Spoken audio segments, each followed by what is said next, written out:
and good evening. I'm Melisa Idris. Welcome to The Future is Female.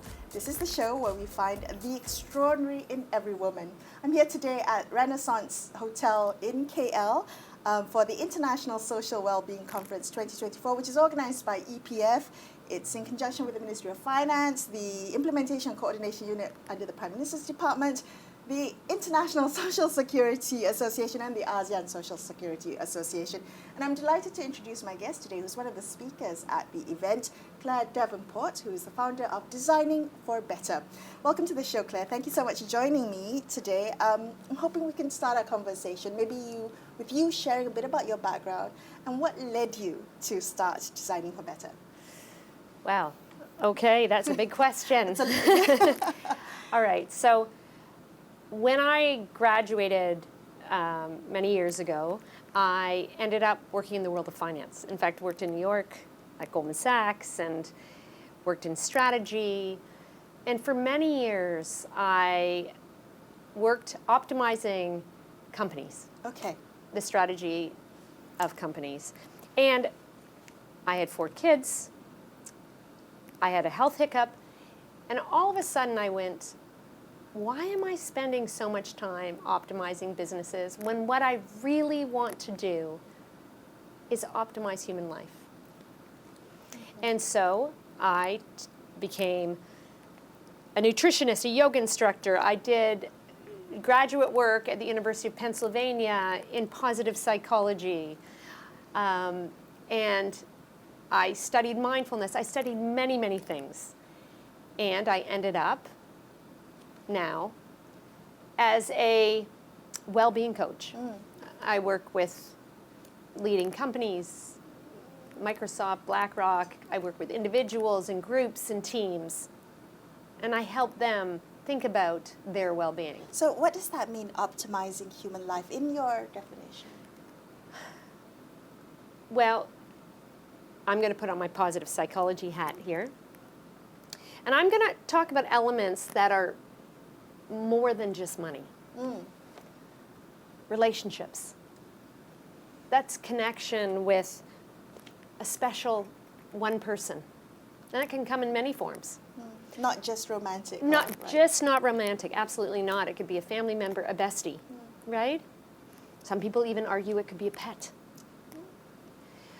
You need groups. You need your group of girlfriends, right? I have my high school friends. I love pickleball. I have my pickleball friends. And I have communities. I'm Canadian. I have places that I identify or support. It could be a sports team. It could be a religious affiliation, what have you, but you need communities where you fit. So you need all 3 areas. So that's one. You need this idea of engagement where you get lost in time and space, doing things that take you away, Okay. right? You need vitality, and that's a body and the mind connection. And we, if we have a healthy mind, we have a healthy body, and vice versa. So we need that idea to also be part of our well-being equation. We need this sense of accomplishment. We need to check things off and say, yay us, celebrate it. You've done a tremendous number of things before you even got here today. So yay you, right? Yay us. We need to pause and say, congratulations. We need a sense of meaning. And this is a big one. I was talking today about this. It's that feeling of having purpose and adding value.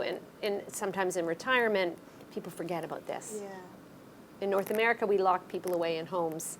And I'm not sure they feel valued or add value, right? And then the last one is positive emotion. You need fun and joy. We need to do that because when we do that, we elevate ourselves a bit. So when things get tough, we have a little gas in the tank. Okay, so positive emotion. I wanted to talk to you. So you mentioned some of these things in your talk at ISWC. The title of your keynote was Thriving in Retirement. I loved that it was really about kind of reframing the way we think about this phase of our lives. And that's where I would like maybe for us to think about that. The current perceptions of retirement within society, how would you describe that? What's outdated about it? What needs to change? Where do we begin? Right. Well, and I touched on this in my talk, but at the beginning, if you look up the word retire in a thesaurus, it's the most ridiculous words. It's like exit. Oh, remove. Go to bed, right? And we like going to bed. We like that. We like that, but it's not a time to go to bed. There's so much more to give. It's very negative. And when it was invented in 1889, right, by this gentleman. So retirement was invented? Invented, right? For 98% of human history, retirement didn't exist. We just gradually moved from one phase to another. But in 1889, this German chancellor, Otto von Bismarck, created this idea of retirement. And he made it 70. But the life expectancy was 44 years. So not many people got there, right? 70 years old to retire, but the life expectancy was 44. And now we have retirement at 60, and we're living 80, 90, 100. Okay. So it's a very sort of perhaps outdated concept, right? Because we need purpose. Right. I mean, it's interesting. You look at these blue zones. I don't know if you've heard of the blue zones of the world. Countries that live the longest, into their hundreds. And in these zones, people have huge meaning at 90, right? The word retirement doesn't even exist, right? So they work in the fields and they're 90, getting up at 5:30 in the morning. It's incredible. Right. I wanted to ask you how we put a gender lens on this. If we were to think about some of the gender-specific challenges that happen during this transition period into retirement, and also going while in that period, how would you say, do women have it harder, or are there specific challenges that women face in this period? Yeah, I think yes and no. Women often have many ways that they gain purpose and meaning. Look, I'm a mother of 4. That's hugely important to me. I am a friend. I am a sister, right? These elements, I'm a wife. All of these roles take up a lot of my mind share. They always have. Even when I'm working full time, they take up a tremendous amount of mind share. So this transition is to retirement. I may be changing my job per se, but not really my purpose in many ways. Whereas men have a bigger cliff often to fall. Where they maybe identify themselves through their job or work. Right. I think women identify themselves in many realms, a little more. True, I agree. And I think that women have friends. It's harder for women often to have friends at work. It's just the reality. Whereas men have most of their friends at work. So women find relationships outside. They already have them, right? So there's some advantages. And depression hits men hard after retirement, and often their health can take a real step down. So at the same time, women are often live alone. After 40% of women after 75 live alone. Wow. Right? I think I've got that number right, but it's a high number. Okay. They're often caregiving takes a huge role for them. But yeah, so there are some differences. I mean, women in general ruminate more, they worry more. We for good or for bad, we have these things. Yeah. So one of the ways to kind of thrive in this period of retirement, as you mentioned, is that to make sure we have relationships, make sure we have community and engagement. And I wanted to ask you how to cultivate that, how to ensure that that is present in one's life, especially if you think of how busy someone could be during the working years and may not have invested that much time and emotion and capacity into their relationships or their community, or even have an engaging hobby that will absorb that they can fall into on the weekends. Can that begin later in life? Absolutely, 100%. And I would start by saying, be brave. Be brave. And take small, little action steps. Don't think you're going to, all of a sudden have 20 friends. No. We're just going to start slowly. Right. And it's one day at a time. Okay. And I would say that you're not alone in feeling lonely when you're entering these new phases. My kids just went off to university where they knew no one, right? And it's, how do you make friends? Well, you just start. You just, one little step. You be gutsy. And I can tell you, other people feel exactly the same way. Our brains say, no, they don't. They have so many friends. No, that isn't true. We're all a bit in the same thinking pattern. Loneliness amongst the elderly is kind of a growing epidemic, isn't it? Is there a way that we can ensure, maybe not just at a personal level, but also if we think about in society, in community, and also from a kind of government policy angle, addressing loneliness amongst the older generation who may not feel as connected, may not know the importance of creating that kind of connection to their well-being? Such a great question. I mean, I think locking people away in homes isn't the right answer necessarily, although that does at times create community. I think that creating places where people can come together. I'll use an example. I started playing pickleball. Okay. It's just growing. I mean, I don't know if they play it here. Yeah, maybe you can describe it for okay, those it's who are with not a little familiar. plastic ball. It's actually a bit ridiculous. But I used to play a lot of tennis, so it's sort of, I don't have to move as much, and I can invite more friends to play, because if you're not a very good pickleball player, and I'm a pretty good pickleball player, we still can have a good time, right? Okay. It's more friendly. It's more friendly. But it's a great way for people to come together. And within weeks, you meet new people, right? So just having a place where people can come together.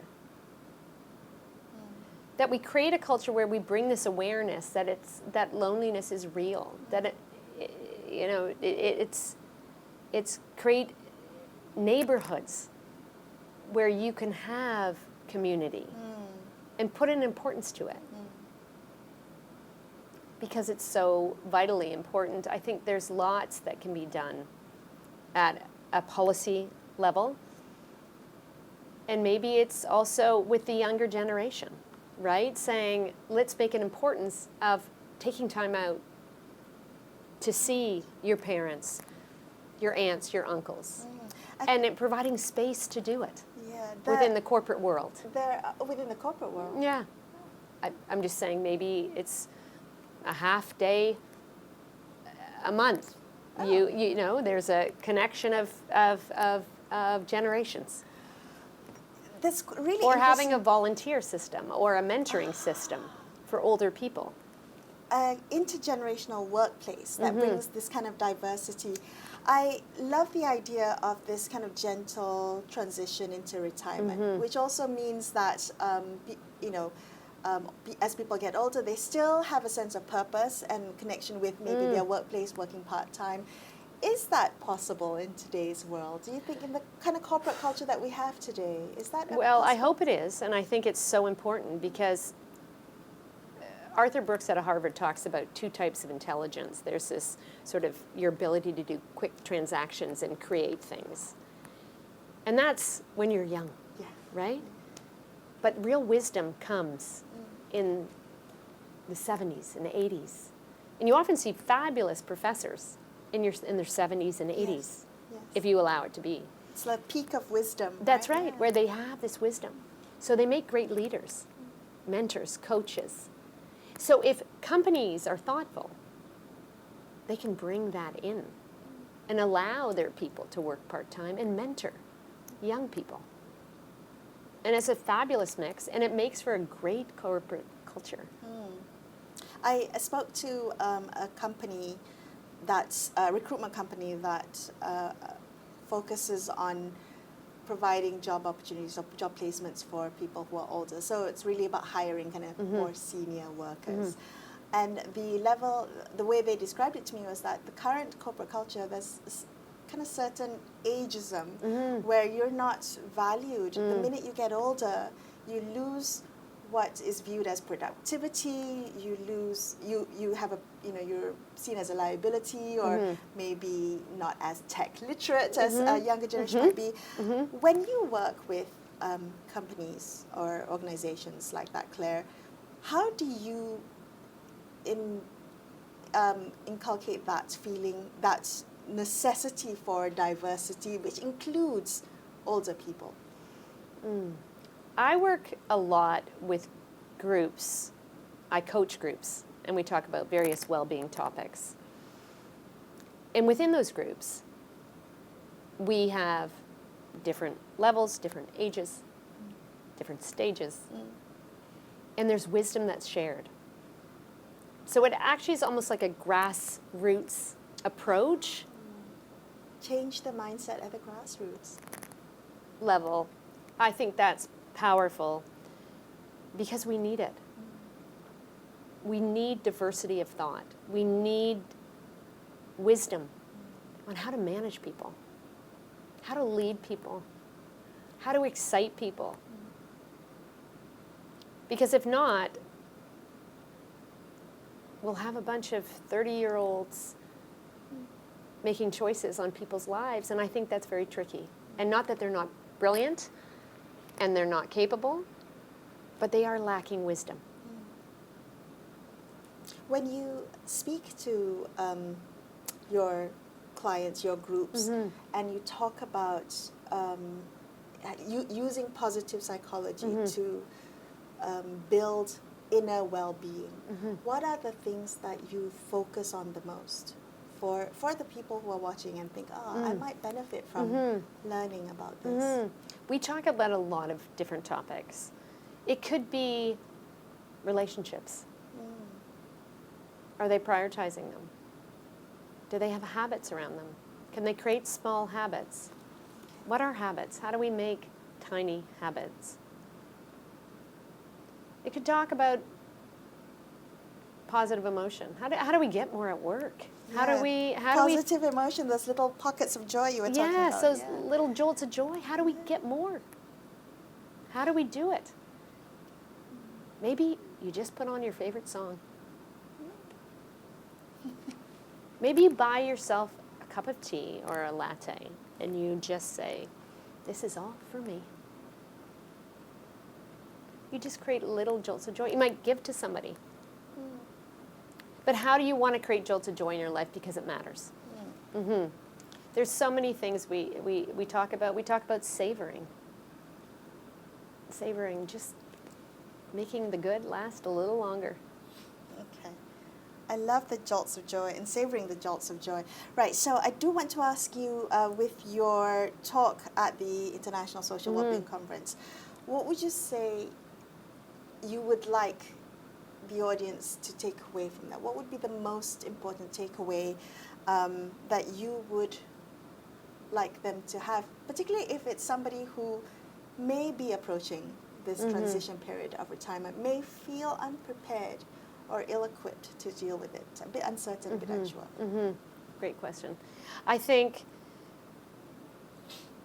I would say start building connection. It's so important. It's the biggest lever you have as you enter. Look at your vitality, right? Take tiny steps. It's a bit overwhelming, and with all this different advice, you know the basics. Get some sleep, lower your stress, just try to increase your vitality lever. And find jolts of joy. Know what creates jolts of joy in your life. Find it. You get to play in it a little bit more when you have more time. Right. Claire, your TED Talk talked about the need to view retirement outside of the kind of financial savings view. But also you mentioned how we should try to avoid thinking of retirement in this kind of vacation mode. Like we think of retirement as, you know, you're on the beach, you've got a cocktail in your hand. That's the idea of this kind of vacation retirement. And you say reframe that.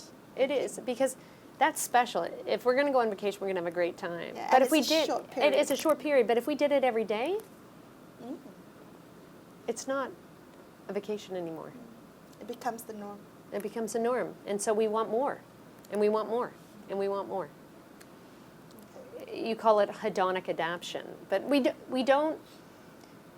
We need purpose. Right. We need a why. We need the sense of accomplishment and engagement. We need it to thrive. So we need to find it, and that doesn't mean we don't take vacation. And yes, I like the beach too, but I always. In North America, I use this idea that we're going to golf every day. Well, I like golf. I started a few years ago. I like golf. I can golf for a couple days, but if I had to golf every day, forget it. Like, why would I pick that? That's not what I would choose to do, right? You need to find more purpose and meaning. Okay. So to everyone who heard your speech this morning, to walk away with this, to build that sense of purpose and to build those connections and those relationships. Yes, absolutely. Right. Thank you so much, Claire, for speaking with me. I appreciate your time. Yeah, thank you. That's all we have for you on this episode of The Future is Female. I'm Melisa Idris, signing off for the evening. Thank you so much for watching. Good night.